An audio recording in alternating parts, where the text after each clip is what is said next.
presenter for this special episode of Shamrock Sports. I'm Elise Dohoney, your host, here with my favorite analysts, JJ Post and Alice O'Brien. And today we are going to be covering all things Notre Dame women's basketball. We got a lot to look forward to this show. I know our analysts are ready. We ready, guys? Yeah. Always. Okay, our 1, 2, 3, what we're doing this show, we're going to first talk about Hannah Hidalgo, that freshman who went off in Paris. After that, we're going to be laying out for the Irish defense. How can we make that better? Will that be an issue this season? And then finally, we're going to talk about expectations for the season. Are we looking forward to it? Are we going to have a fired up student section? Or are these games going to be ones that we're going to try to move on from? So, with that intro, lot to cover. Let's start with just that recap of that Paris game. Maybe not the overall outcome we were looking for, but hey, Hidalgo kind of went off. Yeah, for sure. I mean, talking about it, first NCAA game men's or women's basketball played in Paris. It's a very special opportunity for Notre Dame. Really speaks to the respectability of both the Notre Dame and South Carolina teams and their programs. But as you mentioned, we got to talk about Hidalgo. 31 points on the game. She had 17 in the first half, and that is the fourth most by a Notre Dame freshman in their debut in the last 25 years. She was gritty. She played aggressive. She stayed focused even when Notre Dame was trailing later on in the second half. She had 3 steals as well. So she was a key player both offensively and defensively, and I think she's going to be a key player moving forward for Notre Dame in this season. Absolutely. I think if there was one bright spot you could have taken away from that Paris game, it had to be Hidalgo, because she was the performer that Notre Dame needed at just the position and just the time. Because with Miles out, I think we all know what the biggest question mark of this Notre Dame team is. Who's going to kind of fill that point guard role? It's pretty much impossible to fill Olivia Miles' shoes, but Hidalgo certainly looked like a pretty good replication of it in Paris. You know, she looks like a player that can impact both sides of the game, which is really important, because Notre Dame last year kind of redefined their identity when Miles went down, being a defensive team, someone that could win a rock fight. That wasn't something prior Notre Dame teams under Ivy could really do. Hidalgo looks like a type of player that could slide into that rotation, you know, be someone who has a presence on the edge, someone who can get steals, create havoc. And if Notre Dame wants to be a transition-oriented offense, those steals are going to be important. And of course, on the offensive end, she's someone capable of producing. She showed a deep bag, being able to get to the rim against a very athletic South Carolina team. She can create from the outside. She can create out of the structure. This is a player I think Notre Dame will really need to rely on in the future to, you see there, fill up the stat sheet, 31 points. 4 rebounds, 3 assists, you know, really making an impact in every area of the game. Like, look, 4 rebounds, too. This is not a player that you'd expect to be especially impactful on the boards, you know, certainly against a team like South Carolina, which prides itself on being resilient in the paint. You know, I think you can't ask for much more in a freshman in their first game, and Notre Dame will be asking for more as they go down without Olivia Miles. For sure, and definitely a bright spot for the Irish team that we can look forward to seeing her develop, not just this year, but these next 4 years. But hey, it's a team sport. It's a team sport, and how do we get all these players involved? I'm talking Citron, DeWolf. How do we get everyone on that court involved in this game? How is Ivy going to do that this year? Yeah, I mean, as JJ mentioned, we got to focus both offensively and defensively. Hannah, as we mentioned, she had 31 points. She was obviously far and away the leading scorer for the Irish.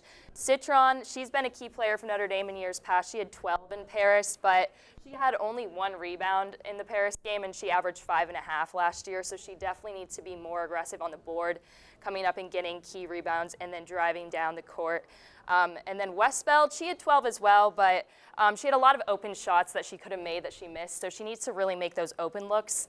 DeWolf as well, she only had 2 points in Paris, and she averaged 18.4 last year. So we got to just get the more players besides Hannah on the board and make it a real team effort rather than just Hannah being the driving force for the Irish offensively. I agree. I think Sonia and Maddie Westbeld are going to be the 2 players that maybe decide how far this team can go without Olivia Miles. You know, when you look at their player profiles, who they are, what they can be on the court, it's, you know, very interesting because Ivy likes to be kind of unique, be creative with them. They're players that can guard positions 1 through 4 in the case of Citron, and Westbeld she can guard, I'd say, 2 through 5. You can do a lot of things with them on the offense and defensive end, and I think you saw that last year when Ivy really needed to figure out how to make them both a presence on the perimeter and also be a supplement in the post. I think that's what Notre Dame's going to do again this year. Find out ways to get Citron on the outside, let her shoot, and also get her on the boards. Like you mentioned, she was a pretty big impact on the boards last year when Notre Dame needed rebounding help. They're going to need even more rebounding help this year. Westbeld also, I don't know how they really intend to make her find her role in this offense. She's kind of been used in a different way every year she's been at Notre Dame, but if they can get her onto the volume that she was in her freshman year, they're going to be in a much better spot than if it's more last year where they were just kind of throwing everything together on the fly. For sure. Definitely a lot to look forward to this season, and we'll touch a little bit more on that defense. But we're going to take a quick break first, and we'll be right back. Hi Irish, my name is Elise Dohoney and I'm the NDTV Director of Operations. If you'd like to support NDTV, make sure to click on the link on the screen or in our description. It's an Amazon link, will take you straight to the site, and any purchase you make through that link, we receive a small portion of the revenue. This is a great way to support NDTV and get all those things you need for the perfect Notre Dame tailgate. I'm talking, mugs and flags and hats and all the merch that you need. So make sure to click on that link and support NDTV. We're here for all of you. Thank you.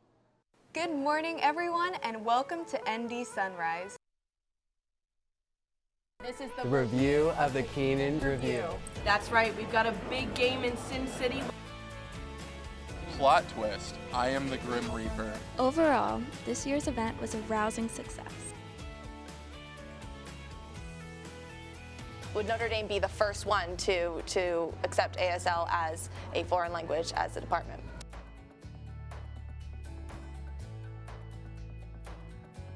Once again, I'm Elena Morgan from ND Sunrise, signing off.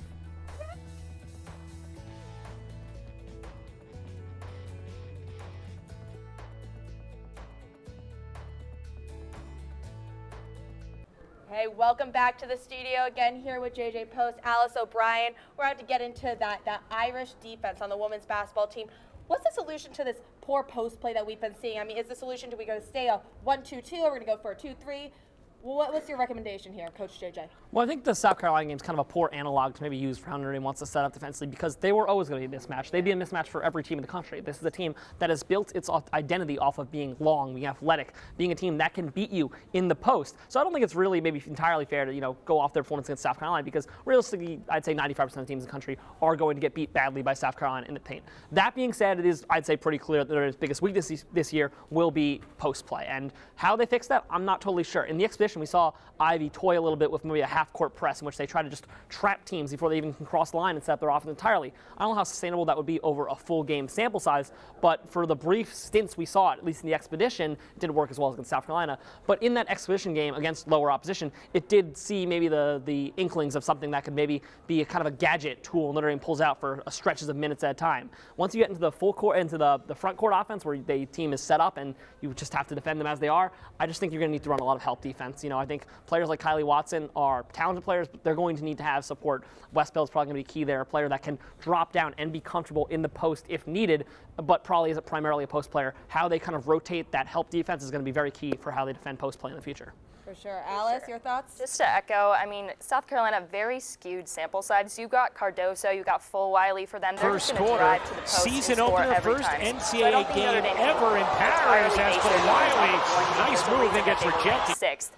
But as for the defense, it's obviously a very key part of this game. So I think we need to keep man-to-man for now, but I think moving forward, it's kind of a game-time decision. So obviously, it wasn't working for South Carolina, but we need to just focus on making key plays to get post play and block in the post for sure, just to wrap up with echo what JJ said for sure.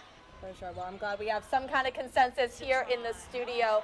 But hey, we have a whole season to look forward to. Like you guys said, it's not just one game. There's a lot of moving parts here. Yeah. What are our expectations for the season as the whole? Should we be telling students that they need to go see this team? Yeah. The special team. JJ, Of course. I know you are. It's Notre Dame. What's your expectations Notre for Dame. the season? It's Notre Dame. This is a women's basketball school. It's been a women's basketball school for years now, and the expectation would be if the team is good or bad, you show up to these games. That being said, I think the season expectation is probably going to be more based on Olivia Miles' returns, because if she does, you've got someone with Hannah Hidalgo that can really combine Notre Dame's point guards. You can get two players that are especially good on the ball dominant. You get one of them that's a defensive force, one of them that is maybe the best passer in the entirety of women's college basketball. They're going to be a dominant duo. That is if they are able to come back and find chemistry. It's not easy to just put two point guards on the floor, who are both used to being ball dominant players, and say, hey, share the court. If Notre Dame can do that, and Ivy has shown in the past that she's good at making these jigsaw puzzles of personnel work, then Notre Dame's in a position to maybe make the Sweet 16, maybe make a run past the Sweet 16. Post play obviously will be important, but Notre Dame might have the offensive firepower in a Miles Hidalgo lineup to just basically outrun teams all game. If Miles doesn't come back, then we've got a different piece entirely because she's kind of the player that makes this team tick. We saw last year when Miles went down, this was an entirely different offense. How they approached games was different. How many points they could just score outright was really different. Notre Dame won a lot of close games in the post-Miles era because they were able to drag teams into rock fights. The win against NC State and the win against Utah Tech even, or Utah State rather, those all come to mind, but these aren't games Notre Dame will win over the course of an entire ACC season. So I think it really just comes down to, can Miles get on the floor, and if she can, what impact can she have when she combines with Hidalgo? For sure. Alice, what are you thinking this season? I was going to say the same thing. Miles has obviously been a key player in years past, so it makes sense that we're not going to know how Notre Dame can perform in the postseason knowing that Miles isn't here right now. I mean, Notre Dame was regular season ACC champs last year. Ivy was ACC Coach of the Year. But without Miles, that's obviously a key part of this Notre Dame team. I think, as we talked about, Citron, DeWolf, they definitely need to follow in Hidalgo's lead because Miles isn't here right now. We know that. There's no set timeline on when she's going to return. If she does return for postseason, I say that they can make a decently deep run in the tournament, maybe get to Sweet 16, Elite 8 if they're really lucky. I think without Miles, it might just be round of 32, but I think it definitely depends on Miles' return for sure. Making those predictions now. Definitely a lot to find out about this Notre Dame team going into the season. A lot of moving parts, but hey, we're excited here at NDTV. We'll be keeping track of this team throughout the season. And for Elise Dohoney, I'm with Alice O'Brien, JJ Post. We're now sending it back. Go down in a minute, let me touch down. I'ma get it.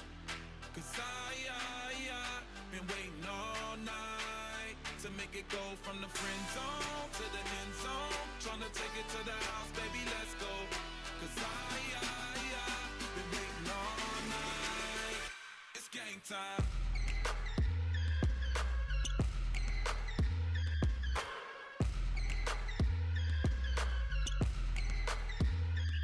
I'm a hustler, baby. Why you think they pay me? Let me know when you're ready to roll. Do 180 in the gray Mercedes.